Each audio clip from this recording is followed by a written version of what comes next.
Il y en a juste un qui ne va pas se lancer, c'est le site des Crack Series. Alors je vais vous dire que cette semaine, au moins au classement général, l'univers de Pan est resté en tête. Et on va tout de suite se lancer dans les belles courses de la réunion de dimanche, puisque ça a fait évoluer énormément le classement. Et on va commencer avec le René Ballière. On parlera après des jeunes. On va commencer avec un mec d'Éripré qui s'était imposé sur tapis vert, parce que c'est vrai que Yolande Duval avait pris la tête très vite. Il a gagné a priori de bout en bout, mais les allures n'étaient pas très carrées dans la ligne droite. Du coup, un mec d'Éripré qui a vraiment pris le dos du Yolande Duval très longtemps, va gagner finalement sur tapis vert après l'enquête des commissaires. Mais une super course d'un mec d'Éripré, d'autant que tout n'était pas réuni pour qu'il s'impose. Et on va en parler tout de suite avec René Quintin, qui est le gestionnaire de l'écurie d'Éripré. Bonjour, merci d'être avec nous. C'est moi, merci, bonjour. Vous n'avez vraiment pas eu une semaine facile avec un mec d'Éripré, puisqu'il a eu un gros pépin en plein milieu de sa préparation. Ah oui, un très très gros pépin. Fabrice a relevé le challenge quand même, mais disons qu'il n'était pas trop sûr de pouvoir le courir, du fait que le pied était bien arrangé. Il s'était déféré au paddock avec les clous, donc il s'était arraché complètement la corne. Et il ne posait plus les pattes de devant. Il avait du mal il marchait sur la pince. Il a fallu faire intervenir un maréchal ferrant de haut niveau, enfin disons un très bon maréchal ferrant, qui a pu lui réparer le pied, enfin les deux, réparer tout au moins celui qui était esquinté et rééquilibrer l'autre, avec du silicone, lui injecter des silicones pour lui refaire le sabot, silicone, d'une bande craft, le fer, il l'a referré quand même avec un gros fer, et ensuite tout ça bien tenu avec de la résine. C'est bien quand je l'ai vu dimanche, il avait une fois l'épaisseur des pieds en trop, quoi. Et finalement, ça ne l'a pas empêché de trotter sans commettre de faute, c'est incroyable. Oui, mais ça l'a empêché de sprinter quand même correctement. Je ne sais pas si vous l'avez vu. Il marchait sur des œufs, quoi. Il était pas dans son trou naturel quand même. Il était au trot, mais je veux dire, quand il posait les pieds, il savait pas trop où il allait, quoi. Alors, bravo au maréchal Ferrand, qui est d'ailleurs le maréchal Ferrand de Philippe Allaire, en fait. Donc, c'est vrai que c'est vraiment, on l'a dit, du haut niveau. Voilà, bravo aussi à Fabrice d'avoir relevé le challenge. Et puis, il a risqué gros quand même là avec le cheval. Et bon, il l'a bien fait, quoi. Sportivement, il a fait ce qu'il fallait faire. Est-ce qu'il est bien rentré, le cheval, alors ? Oui, il est bien rentré. Donc, le veto l'a vu et tout va bien, quoi. Pas de séquelles, pas d'atteinte Non, bon, rien. Ça c'est aussi le plus important. Est-ce que vous pouvez nous parler un peu de l'écurie d'Éripré et de ce un mec d'Éripré ? Comment s'est fait cette union sacrée autour de ce super cheval ? C'est une jument que j'avais achetée à une certaine époque à Madame Laroche, et qui était pleine d'ailleurs. C'est une jument qui a couru très peu, qui a fait trois courses et qui était blessée. Et puis, c'est une jument que ma fille a héritée après, celle qui s'est installée. Et écoutez, bizarrement, ce qui est bizarre dans cette affaire, c'est qu'un jour, elle avait demandé deux saillies d'Orlando Vici. Et le Haradjiné nous en a envoyé. Il y avait 3 contrats dans l'enveloppe. Et j'ai dit à ma fille, tiens, il y a 3 contrats, ça fait 3 saillies. Bon, on en a demandé 2, mais c'est pas grave, on va garder la 3e. Qu'est-ce que t'en dis ? Alors elle me dit, oui, on va la mettre à Love You Darling. Et puis voilà. Vous voyez, I Love You Darling a été saillie par Orlando. Et puis, ma foi, l'hiver passé, elle avait décidé de vendre la jument aux ventes Arcana, pleine d'Orlando. Mais pas une enchère sur la jument. Pas une enchère.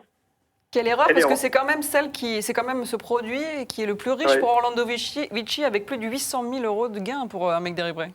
Ouais, voilà. Pas une enchère. Alors, on a gardé la jument et puis voilà, on a gardé le poulain. C'est une belle histoire. Il faut une petite part de chance aussi. Il y aura une enchère à sa partie, quoi. Oui, c'est une part de chance, oui.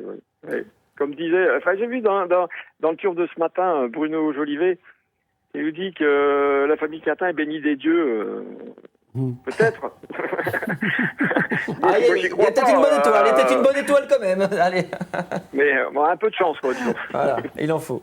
Et aujourd'hui, Voilà, eh bien, il en c'est la meilleure progression du top 50. On va voir sa petite fiche. Il est actuellement 6e des Crack Series. C'est vrai qu'il est impressionnant. Si on regarde ses stats, c'est 26 courses courues, 15 victoires et 5 places. C'est un cheval qui ne fait que satisfaire. Et en plus, vraiment, ces derniers temps, on l'a vu sur la montante, comme le montre sa fiche de progression. Ces dernières semaines, il se retrouve. Oui. Surtout qu'il a après 8 mois d'absence, il a eu 8 mois d'absence. Le cheval gagne sa première course avec la manière. Distancé malheureusement à Oslo, le coup de Rennes, il n'a pas apprécié. C'est pas un cheval qui aime beaucoup qu'on le frappe. Et puis il a été surpris d'ailleurs. Et puis il le fait. Bon, il l'a fait un peu handicapé. Avec malheureusement ce qui est arrivé à Hulor-Duval. Bon, ça arrive, hein, mais s'il n'était pas au trou, il n'était pas au trou. Je crois que les juges aux allures sont intègres quand même là-dedans. Hein. Faut pas... Il y avait ce qu'il fallait, ils ont fait ce qu'il fallait faire. Sinon, je pense que c'est nous qui auraient râlé quoi dans cette affaire. Maintenant, on va aller vers la Capelle. Maintenant, on va aller vers la Capelle avec lui, vers le Hugo Abergs Mémorial. Vous avez eu peur vers les belles épreuves, mais vous avez eu peur de ne pas le retrouver? C'est après Oslo, oui. Enfin, pas le retrouver quand il a eu ses 8 mois d'absence, non. Non, je pense que on fait confiance à Fabrice. Et puis il avait ses vétérinaires, nous avions nos vétérinaires et on savait très bien que c'était une question de patience, quoi. C'était pas très très grave ce qu'il avait. Mais avec un cheval comme ça, on n'a pas le droit de courir de risque. Il vaut mieux attendre. Surtout qu'il était jeune encore, hein. Et on a attendu, je pense qu'on a bien fait. C'est plus après Oslo que j'étais inquiet quand même. Je me suis dit, mince, il y a peut-être quelque chose qui va pas, comme on n'était pas sur place. Mais bon, il est rentré, Fabrice nous a rassurés, les vétos nous ont rassurés, et puis voilà. Donc, il devrait. Je ne sais pas s'il va courir à la Capelle quand même, parce que ça fait un peu court. C'est ce que je vais vous demander, oui, d'accord. Lui faut que les sabots, faut que ça repousse maintenant, faut pas aller trop loin quand même, je pense. 15 jours, la Capelle c'est dans 15 jours. Donc s'il court pas la Capelle, prochaine sortie, ça sera où? Le Hugo Abergs Mémorial, a priori peut-être. 3 semaines, si dans 3 semaines les sabots c'est bien, il courra en gain. Il y a une course je crois en gain là. Je sais pas, j'ai pas regardé. C'est les grands prix qui commencent maintenant de toute façon. D'accord. Bon, et puis après, on verra. Mais enfin, ça, vous savez, je m'avance beaucoup. Ça, faudrait interroger l'entraîneur, quoi, Fabrice Touveau, hein, parce que je dis des choses que je ne sais pas. Bon. C'est lui le patron dans cette affaire. Merci beaucoup, René. Je vous en prie. Merci d'avoir été avec nous. On va jeter un coup d'œil à ce classement général quand même, avec Univers de Pan, donc toujours en tête devant Roxane Griff, qui n'a pas réussi ce week-end, mais bon, c'était pas sous la selle, hein, c'était pas la grande Roxane Griff. On a vraiment, ce qui est important, c'est Atlesima qui rentre dans le top 5 en faisant une progression de 11 places. C'est un mec d'Éripré qui était 6e, donc, et qui fait une progression de 13 places. On va la revoir, Atlesima, dans le prix du président. Elle a été fabuleuse, Atlesima, vraiment sous la selle. C'est une autre, et elle a été époustouflante. À 1500 mètres du but, finalement, elle avait l'air vraiment au-dessus du lot. Elle devance Anamix et Al Capone Jet dans cette épreuve. Il y a eu des déceptions avec beaucoup de chevaux fautifs, seulement 9 des candidats à l'arrivée.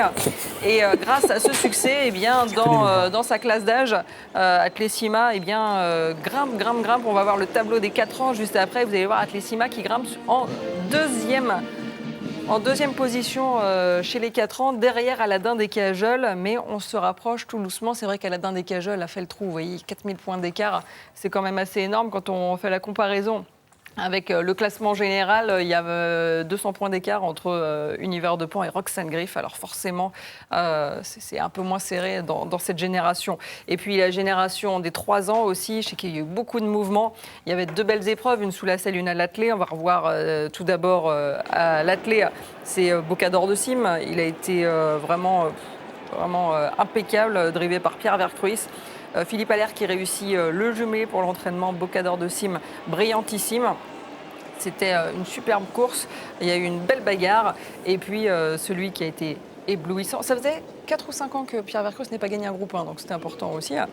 Et puis, tant que sous ça. la selle, Booster Winner. Seul contre tous, seul devant tous, ça a été magnifique. Et lui aussi était La petite impressionnant, déception, c'est Baggio du Châtelet, qui n'a pas pu courir, qui n'a pas pu défendre ses chances. Une petite erreur, toujours beaucoup de fautifs dans ses courses sous la selle. Mais Booster Winner a été impeccable. À l'athlé, il a pratiquement toujours été battu sous la selle. Eh bien, il débute et vraiment, il montre qu'il a un grand avenir dans la Il discipline. a un gros potentiel, c'est certain. Énorme potentiel. On va tout de suite voir le classement des 3 ans qui a été bouleversé puisque en tête, Bird Parker est passé devant Billy de Montfort qui a malheureusement été fautive dans sa course dimanche. Brillantissime reste 3e, mais on voit la nette progression de Bocador de Sim qui a pris 7 places. Et sachez que Booster Winner a fait un bond puisqu'il a pris 18 places et il est actuellement 6e de ce classement des 3 ans. Bocador de Sim, ça a été un bel achat. Une partie a été vendue à un nouvel investisseur qu'on a Olivier vu arriver, Thomas. Olivier Thomas au galop, avec Freeport Lux notamment. Oui, il a Qui commence à rapide, investir à l'athlète, donc la somme devait être certainement très importante puisque c'est un très bon cheval comme ça, clé en main. Mais il a gagné 2 ou 3 fois déjà pour ses nouvelles casettes, dont ce groupe-là. Voilà. J'ai envie de dire, quel que soit le prix, l'investissement valait la chandelle, puisque le palmarès, arrive déjà à la limite. Et puis, leader de sa promotion, là. en plus. Et il est tout jeune. Et puis le modèle est tellement imposant qu'on peut se dire qu'il a encore de beaux jours devant lui, certainement.